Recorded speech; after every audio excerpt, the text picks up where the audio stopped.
Hi, Jim here at OCRV Center in beautiful Yorba Linda. A little gray today, May gray, but today we got a horse trailer came in.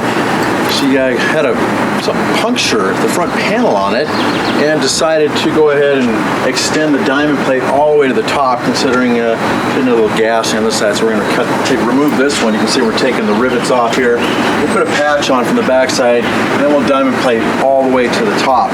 So we can fix anything like this on trailers, horse trailers, you name it. Give us a call for all your trailer needs at OCRV.